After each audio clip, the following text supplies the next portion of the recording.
lot of patients that come and see me have problems with their elbow, and those are usually related to what's called epicondylitis. And that's an irritation or a degeneration of the tissue as it attaches to the bone.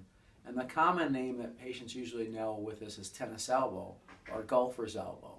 And tennis elbow is typically meant to be the outside of the elbow, and golfer's elbow is the inside of the elbow, or medial epicondylitis and lateral epicondylitis. And the name epicondylitis means inflammation of the tissue around the epicondyle, but we know now that this really isn't an inflammation, it's more of a degeneration or a wear and tear. And this is a very common condition. I'd say it happens to most of us, usually in around our 40s, but sometimes as late as our 60s and sometimes as early as our 20s. But there's pain where the tissue attaches to the bone, and that's called the epicondyle on the inside or the outside. And this tissue is either the wrist extensor on the outside or the wrist flexor on the inside. And just through everyday activities, we use these muscles, and if we wear them down a bit, the muscle tendon, the tight tissue, the thick tissue that attaches to the bone, will pull off the bone a little bit. So technically it's a tear. And on occasion I see patients who come in with an MRI and they'll be concerned because they have a torn tendon on their elbow. And the MRI does show some tearing to this tissue. But it's not a tear like in other areas. If we tear our biceps, sometimes our arm won't work as well as it did before, or it looks funny. If we tear our quadriceps, we can't walk. These tears, they're small, they're microscopic. We can see them on an MRI, or we can see them under a microscope if we look at the tissue. But the tissue still works. It's still attached to other things. People don't come in with their hand drooped because of this tear. And it never gets to that point. So the first thing I like to do is reassure people that this isn't going to turn into some horrible problem where the hand or the elbow or the arm isn't going to work. It's a common condition. Actually, often it just runs its course and it goes away. And the problem goes away and people can function without any problem. So one thing that can be done for epicondylitis, just as an overall thought, is just to kind of ignore it. It's one of those few medical conditions that may hurt like heck, but you can ignore it and it won't turn into something else. It won't turn into arthritis. It won't develop into a problem so bad that it can't be fixed later. There are certain things that you should definitely get to see your doctor to see, because if you ignore them, they'll get worse, but this is not one of those things. So I'm going to talk about epicondylitis. I'll probably talk about lateral. It's a little more common. But the same thing goes for the inside of the elbow, the medial.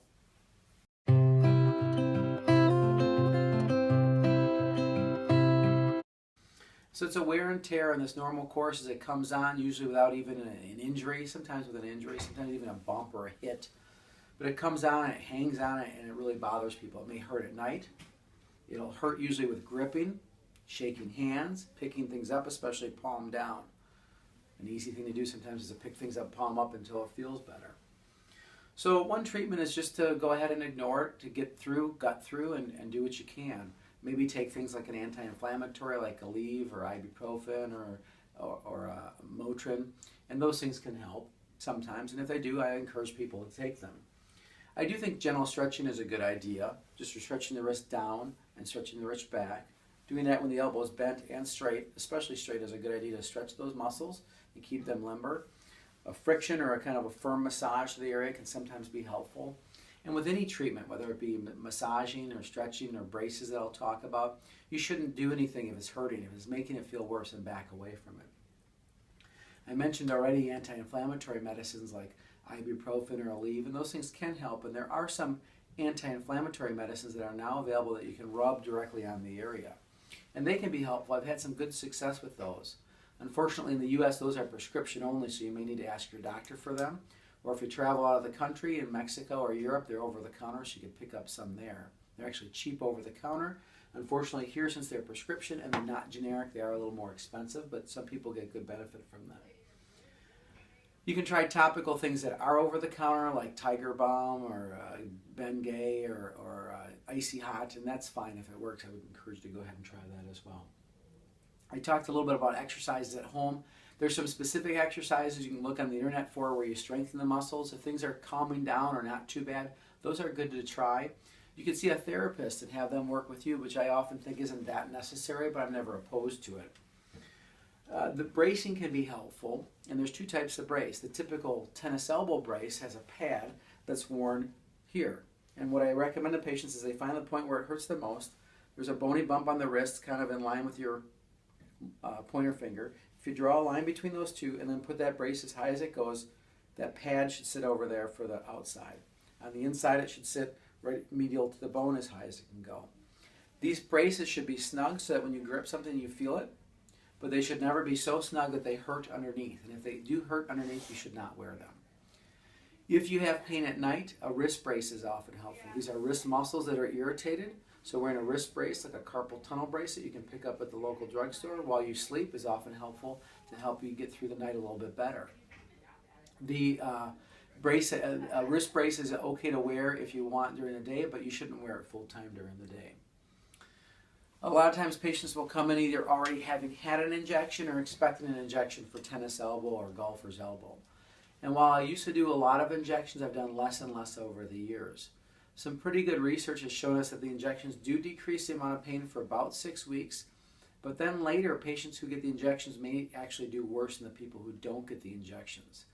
So there's no proven long-term benefit, and there may be a question of some problems with injections long-term. So it's definitely not the first thing I do. The first time I see you, I'll usually recommend all the things I just went through. Medications, resting, trying to get through things, stretching, exercise, bracing. Sometimes, as a last resort before a procedure, I might try an injection. Although I think in the future we may see less of this because the procedures, I think, are getting less invasive, and we're getting more evidence that the injections maybe are bad. And if somebody can prove that the injections are negative to the outcome of a procedure, we'll probably see the injection stop for tennis elbow. There's a more recent press or news, especially if you look in the sporting literature, about injections of PRP or autologous blood. PRP stands for platelet-rich plasma. That's where a patient's own blood is drawn out, spun in a centrifuge to get the non-red cell matter that has plasma and platelets in it. And this has some healing elements, and the idea is this is injected into the area of the epicondylitis, and this can stimulate a healing response. The research on this is spotty. There's not any proven benefit to it yet. There's some episodes where patients have had it and gotten good success, so there's some thought that it may work. Typically, insurance companies don't cover it. It often has to be done or paid for out of pocket. I typically don't do this, although it can be done through our office, through another one of the providers here, and if somebody really is adamant about it, I would probably just send the patient to that physician versus doing it myself. I don't do it because I'm not sure that it's going to work, and I think the other techniques are in my hands work quite well.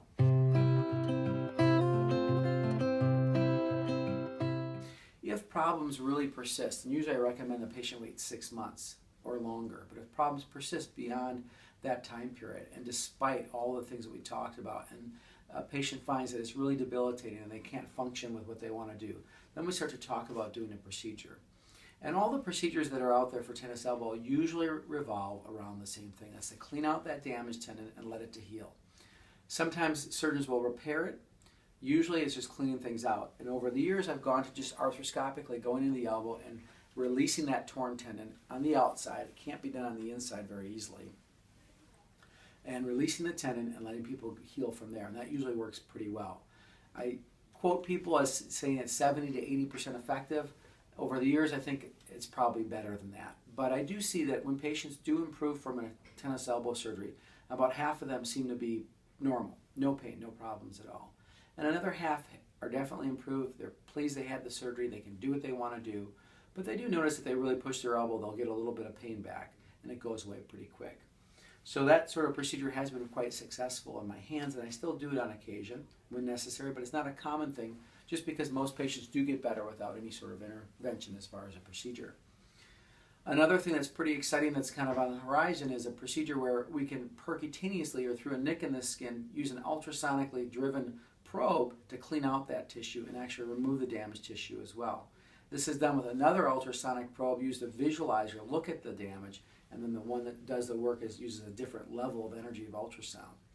This is a device made by a company called Tenex, T-E-N-E-X, and it's getting some press now as some professional athletes have been treated by it. It can be used all over the body, but I've used it on the outside and inside of the elbow in patients, and so far I'm seeing results that are pretty promising.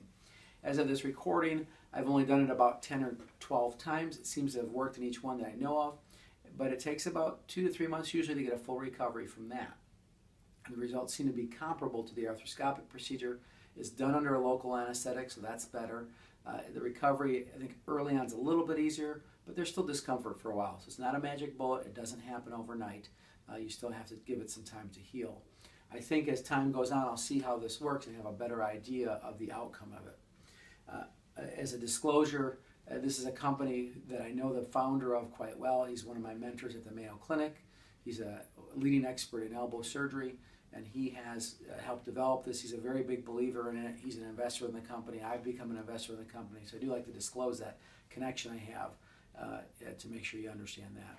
But that's an option that's become available for patients, and we'll see, I think, in the next 2 to 5 years how that's really going to benefit, and hopefully it will do what we think it can do.